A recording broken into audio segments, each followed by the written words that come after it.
Hello, my beautiful souls. Welcome sa ating tarot reading sessions. Keep in mind, general reading po ito. Maaaring mag-resonate, maaaring hindi. Kunin nyo na lang po kung para sa inyo and leave the rest. Maaaring mag-shift na energies or magkabaliktad ang sitwasyon. Kaya kayo na pong bahala kung saan kayo nakalugar sa reading natin. Okay? So, let's see. So, we have here the Six of Wands and the Four of Pentacles. So, we also have here the Karma or the Judgment card and the Knight of Swords. Tower, oh, and this Eight of Pentacles. We also have here the Ten of Swords and the Seven of Pentacles. Bottom card natin, Temperance. Okay, so, someone here is waiting. Ayan. Itong taon to naghihintay, nagmamasid-masid.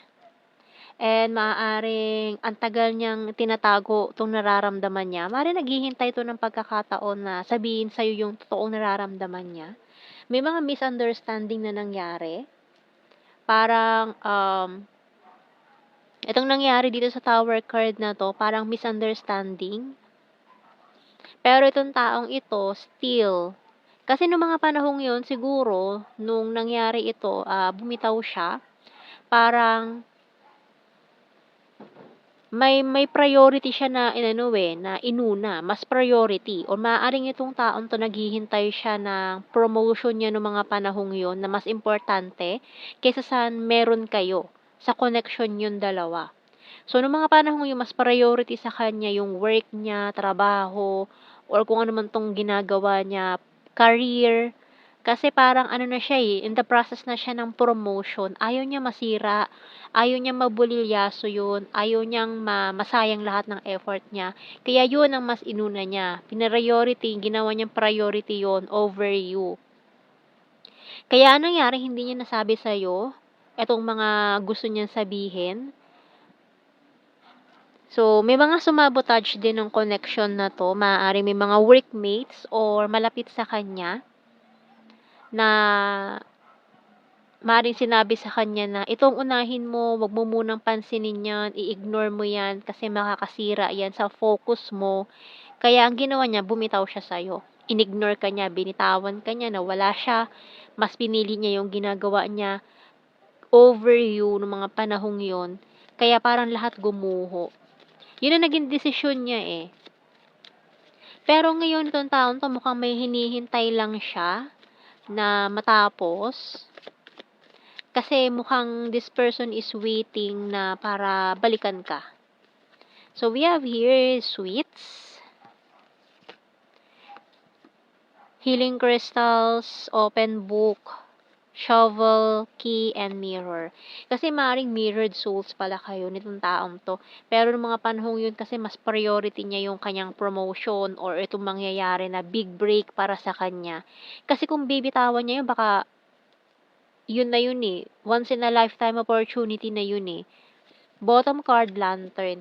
Pero ngayon, still, iniisip ka nitong taong to. Open book pa rin naman, kaso parang, um, for some of you, nag-aalangan na kayo sa taong ito kasi nga, parang pakiramdam mo, you are not good enough for this person. Kasi feeling mo, hindi ka pa sapat para sa kanya para ikaw yung piliin niya, ikaw yung maging priority niya. Pero syempre, hindi naman tayo pwedeng mag-demand sa mga taong ito na dapat ako yung priority mo eh, dapat ako yung inuuna mo. Kasi parang undemanding ng dating. 'Di ba? So, syempre, mas important, mas kailangan unahin yung financial status ng taong yun kesa piliin niya yung love life, parehas naman kayong gutom. So, what's the use? Para saan, 'di ba? So, syempre mas kailangan unahin yung pundasyon. Ika nga, kaysa marupok na pundasyon, guguho agad. So, kaya nangyari dito sa tower card natin, gumuho agad. Kasi hindi matibay yung naging pundasyon. So, yun ang gusto niya kasi, maayos mo na yung pundasyon bago mag-build ng home. Kasi kung guang yung ilalim, paano ka gagawa ng tahanan mo diyan kung guang yung ilalim? Guguho rin agad. So, yun kasi ang ano niya, ang mindset niya is in the long term. Okay, so pangmatagalan, yun talaga yung gusto niya, pangmatagalan. Pero dahil you have this key, ayan, maaaring kailangan lang talaga i-heal muna itong mga wounded hearts ninyo or mga childhood traumas na rin. So, we have here, so dalawang cards to. Teaching and Learning by Archangel Zadkiel. Keep an open mind and learn new ideas, then teach these ideas to others. So, maaaring itong mga nangyaring itong malaking lesson sa inyong dalawa. Kasi kung hindi kayo nagkahiwalay noon, wala kayong ano ngayon, kasi parang sa nakikita ko sa inyo ngayon, very successful na kayo. Yung mga career ninyo is talagang gumaganda naman. So, parang pinaghiwalay lang kayo to grow apart. Gano'n na nangyari. Tas dito, we have here, Counselor by Archangel Azrael. You are a natural counselor and many people benefit from your guidance and reassurance. So, malayo na, narating ninyo yung dalawa. So, kumbaga ngayon is mas ready na kayo to face this connection, kung ano bang meron kayo, kung para sa isa't isa ba talaga kayo. So, ngayon mas ready na kayo na harapin ito mga dapat ninyong kaharapin ngayon. So, dati kasi you're not ready, parang hindi pa kayo ready, mga bata pa, bubot pa, hindi pa puwedeng pilitin ni pilitin na mahinog, ganyan. So, we have here, I have fear and anxiety. Can we talk? So, ngayon gustong-gusto niya talaga makipag-usap sa'yo. Parang may offer siya na ibibigay or may gusto siyang sabihin. Ayan, oh. So, talagang patiently waiting 'tong taong 'to na ilabas itong mga saloobin niya. Gusto niyang sabihin sa'yo, matagal niya na 'tong kinikimkim, gustong sabihin sa'yo, pero naghihintay lang talaga yan ng right time. Husband-wife material. So, maaaring ngayon nare-realize niya na ikaw talaga yung husband or wife material na hanap-hanap niya. Or hinahanap niya sa isang tao na sa'yo yung mga qualities. You're so sexy. Can you forgive me? Working hard for our future. Kasi ito talaga yung goal niya, eh. This person is working hard for your future. Hindi niya iniisip yung kasalukuyan. Ang iniisip niya is yung future. So, malayo talaga yung kanyang point of view, hindi yung kung ano yung importante ngayon, yun lang. Ang iniisip niya yung future talaga. I want solid foundation. So, ito na nga Ayan na nga talaga yung gusto nitong taon to, solid foundation. So, hindi siya basta-basta aako ng isang desisyon or gagawa ng isang desisyon na alam niya, pagsisisihan niya lang sa huli.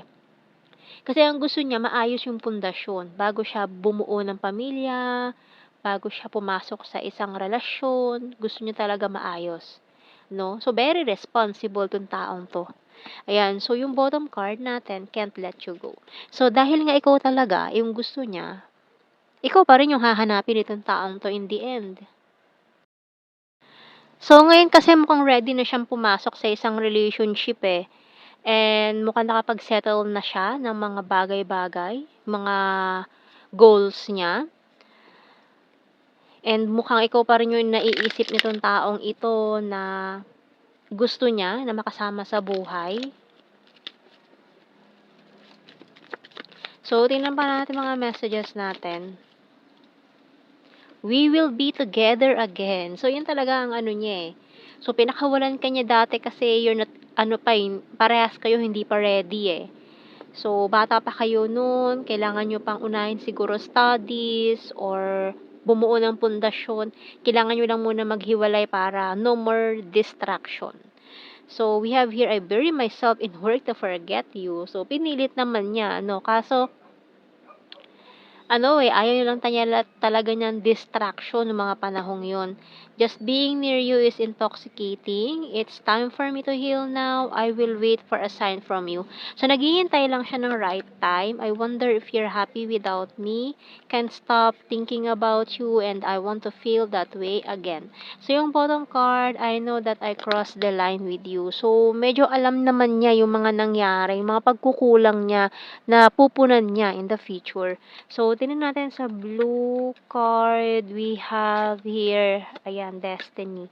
So, kung talagang kayo sa isa't isa, kayo sa isa't isa. So, we have your soulmates pa, And we have here, separation, Maring soulmates in separation, pero kung talagang destiny kayo sa isa't isa, wala namang makakahadlang yan, eh. Puwede kayong maghiwalay pero magkakasalubong at magkakasalubong pa rin kayo niyan very, very soon kasi kayong dalawa ay itinadhana nitong taong ito. Ayan. So, tingnan natin. Kuha tayo ng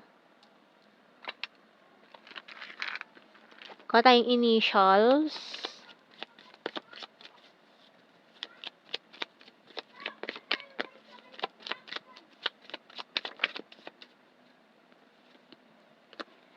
KJ. So, inisip niyo parang ang KJ naman niya.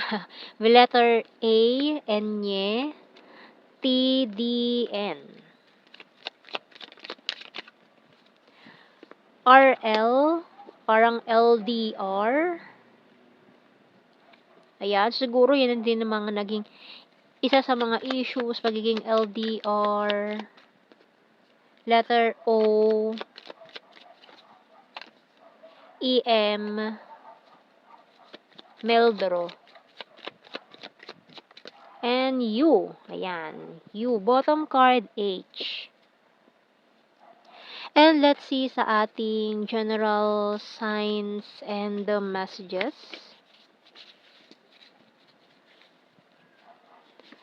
Number 4, mountain card. So, ito kasi priority ma-meet yung goals, ma-achieve yung summit, yung goals. So, we also have here sarcastic, shy at first, earth sign, Taurus, Virgo, Capricorn, August, maring August 5, air sign, Gemini, Libra, Aquarius. You also have here January. Ayan confirmation ng may mga long distance situation. April, crazy for you, runner card, December, vulnerable, chaser, practical, Mindanao, present lover, cute and chubby, logical, weird, beautiful, summer, number 3, sexy body, private person, another mirror card, and need more signs pa Cup is water sign, Cancer, Scorpio, Pisces. So, need more signs. So, kuha pa tayo ng 3 last card. Caring, full of charisma, and funny. So, yan ang ating reading, my beautiful souls. Thank you for watching. Take care and God bless. See you in our next reading, guys. Bye-bye.